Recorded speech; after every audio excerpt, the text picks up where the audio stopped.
अगर आप Rajasthan current affair से रिलेटेड कंटेंट देखना पसंद करती हैं तो मेरे चैनल टीएमसी टॉपर्स को सब्सक्राइब कर लें, क्योंकि मेरे चैनल पे आपको मिलेगी राजस्थान करंट अफेयर्स की पूरी एक प्लेलिस्ट जिसमें मैं रेगुलरली वीकेंड के वीकेंड वीडियोस डालता रहता हूं।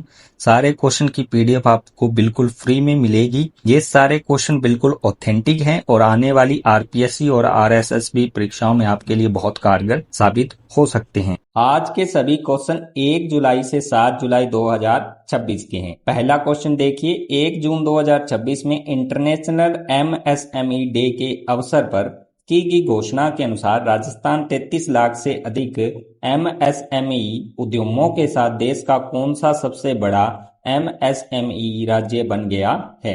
तो इसमें राजस्थान का स्थान है चौथा। नेक्स्ट क्वेश्चन देखिए, भारत में eastern grand slam 2026 squash championship का आयोजन कहाँ हुआ है? तो ये जो आयोजन है छत्तीसगढ़ के अंदर हुआ है। छत्तीसगढ़ के अंदर भी ये रायपुर के अंदर आयोजन करवाया गया है। नेक्स्ट क्वेश्चन देखिए, eastern grand slam 2026 squash championship में राजस्थान से संबंधित सत्य कथन का चयन कीजिए। तो यहाँ पे बहुत सारे कथन दे रखे हैं और जितने के जितने कथन है ये सारे सत्य हैं। तो एक एक करके इनका एनालिसिस करते हैं। तो पहला कथन देखिए, स्वाई मानसिंह स्टेडियम स्थित राजस्थान स्क्वैश अकादमी के खिलाड़ियों ने कुल 5 पदक जीते हैं। यानी राजस्थान ने कितने पदक जीते हैं? 5, जिसमें से 1 गोल्ड है, 2 सिल्वर है और 2 ब्रॉन्ज मेडल है। धैर्य जोगिया अंडर 13 बालक वर्ग में स्वर्ण पदक जीता है। तो गोल्ड मेडल किसने जीता है? धैर्य जोगिया ने। और ये किस कैटेगरी में जीता है? अंडर 13 के अंदर और बॉयज कैटेगरी में जीता है। गौरवी अजमेरा ने गर्ल्स अंडर 11 यानी अंडर 11 जो है वर्ग में रजत पदक जीता है। इसके बाद देखिए, युवान शर्मा ने बॉयज अंडर 11 में रजत पदक जीता है और फरीद अदराबी ने बॉयज अंडर 16 वर्ग में रजत पदक जीता है। नेक्स्ट क्वेश्चन देखिए, इंटरनेशनल एमएसएमई डे 2026 के आयोजन के अवसर पर राजस्थान से संबंधित सत्य कथन का चयन कीजिए। तो यहाँ पे बहुत सारे कथन दे रखे हैं और सारे के सारे सत्य हैं। एक एक करके इनका एनालिसिस करते हैं। सबसे पहला कथन देखिए, पुरस्कार नाथा द्वारा जैसलमेर और अलवर में हस्तशिल्पियों, बुनकरों एवं सूक्ष्म उद्यमों के उत्पादकों को बेहतर बाजार उपलब्ध कराने के लिए प्रथम चरण में पीपीपी मॉडल पर हाट विकसित किए जाएंगे। तो पहले चरण में कहाँ पे हाट विकसित किए जाएंगे? एक तो पुष्कर है, नाथा द्वारा है, जैसलमेर है और अलवर है। इसके बाद देखिए, इलेक्ट्रॉनिक्स एवं सेमीकंडक्टर क्षेत्र में कौशल और प्रशिक्षण के लिए महिला एवं दिव्यांग कार्मिकों का अधिकतम भत्ता 4,000 रुपए से बढ़ाकर 6,000 रुपए प्रति माह कर दिया गया है। किन किन का भत्ता बढ़ाया गया? एक तो महिला कर्मियों का और एक दिव्यांग अगर कोई कार्मिक है तो उनका जो भत्ता है पहले 4,000 था, अब ये बढ़ा के 6,000 कर दिया गया है। रिप्स में एमएसएमई के लिए कैपिटल सब्सिडी की अवधि को 10 वर्ष से घटाकर अब क्या है? 7 वर्ष कर दिया गया है। यानी इसमें जो सब्सिडी मिलती है उद्योग को वो 10 वर्ष से घटा के क्या कर दी गई है? 7 वर्ष कर दी गई है। राजस्थान वेंचर कैपिटल फंड के माध्यम से इस वर्ष कुल 25 नए स्टार्टअप को वित्तीय सहायता उपलब्ध कराई जाएगी। कितने नए स्टार्टअप को वित्तीय सहायता मिलेगी इस साल? तो 25। ठीक है। उद्योग एवं वाणिज्य मंत्री कर्नल जयवर्धन राठौड़ के अनुसार सरकार ने उद्योगों के लिए अनुकूल वातावरण तैयार करने हेतु राज्य में 25 नए औद्योगिक क्षेत्र विकसित किए जाएंगे। और नए औद्योगिक क्षेत्र कितने विकसित किए जाएंगे? तो 25 इंडस्ट्रियल एरिया विकसित किए जाएंगे। और ये इंपॉर्टेंट क्वेश्चन हो जाता है। इसके जितने भी यहाँ पे ये फैक्ट्स हैं आपको याद रखने चाहिए। नेक्स्ट क्वेश्चन देखिए, 28 जून 2026 को राजस्थान के स्वायत्ता विभाग डीएलबी और हुडको के बीच हुई शहरों में आधुनिक और उन्नत शहरी बुनियादी सुविधाओं के विकास के लिए एक महत्वपूर्ण एमओयू के संबंध में सत्य कथन का चयन कीजिए। तो इसमें जितने कथन दे रखे हैं सारे सत्य हैं। एक एक करके इनका एनालिसिस करते हैं। इसमें राजस्थान के टीयर 2 और टीयर 3 श्रेणी के शहरों में बुनियादी सुविधाएं जैसे सड़क, सीवरेज, ड्रेन्स आदि का विकास किया जाएगा। इसकी कुल लागत है जो 25% है वो राजस्थान सरकार, 25% केंद्र सरकार तथा बाकी जो 50% है वो वित्तीय संस्थानों या हुडको के माध्यम से वहन किया जाएगा। नेक्स्ट फैक्ट देखिए, केंद्रीय सरकार द्वारा गठित अर्बन चैलेंज फंड यानी यूसीएफ के माध्यम से राजस्थान के शहरी स्थानीय निकायों में आगामी 5 वर्षों में लगभग 15,800 करोड़ रुपए की लागत से विकास कार्य किए जाएंगे। कितना खर्चा किया जाएगा आने वाले 5 सालों में?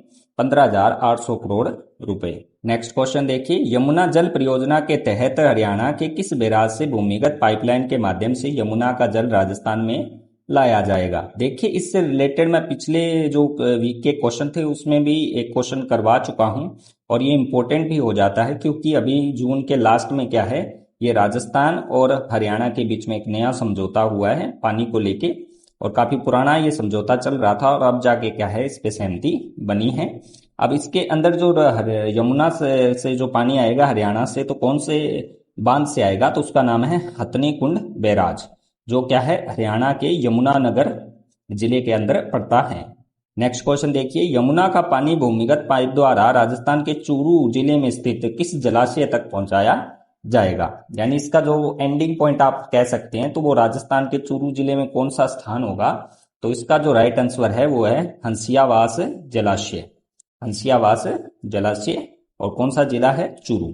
नेक्स्ट क्वेश्चन देखिए, यमुना जल परियोजना के सुचारू निर्माण, क्रियान्वयन और संचालन के लिए किस विशेष समर्पित निकाय एसपीवी स्पेशल पर्पज व्हीकल का गठन किया गया है?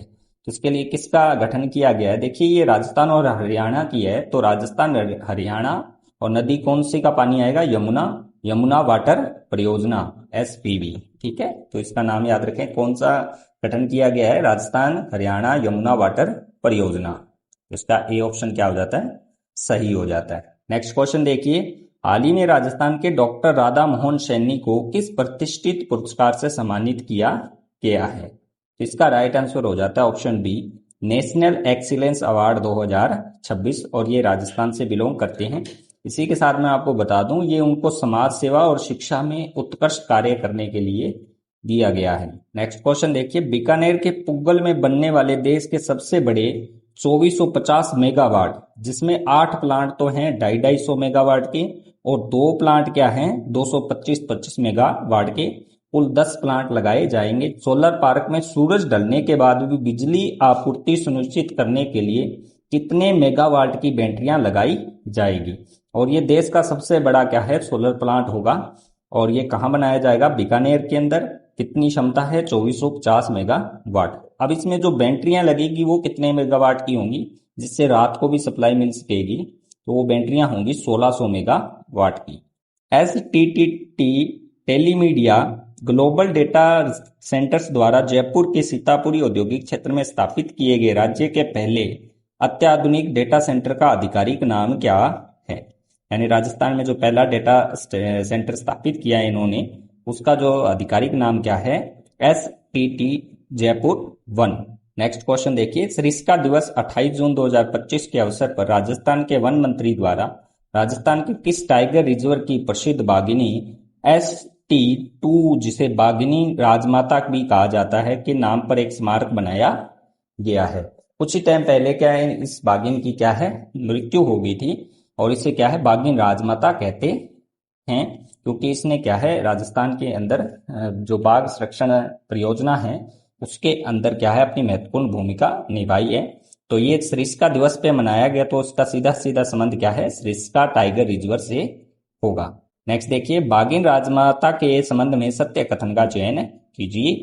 तो ये उसी से रिलेटेड एक अलग क्वेश्चन है। तो इसमें से पहला कथन देखिए, इस बाघिन ने लगभग 19 साल का एक लंबा और गौरवशाली जीवन जिया था। नेक्स्ट फैक्ट देखिए, इसके अपने जीवन काल में 4 शावकों को, यानी 4 बच्चों को जन्म दिया था, जिनके नाम क्या थे, ST7, ST8, ST30, ST14 को जन्म दिया था।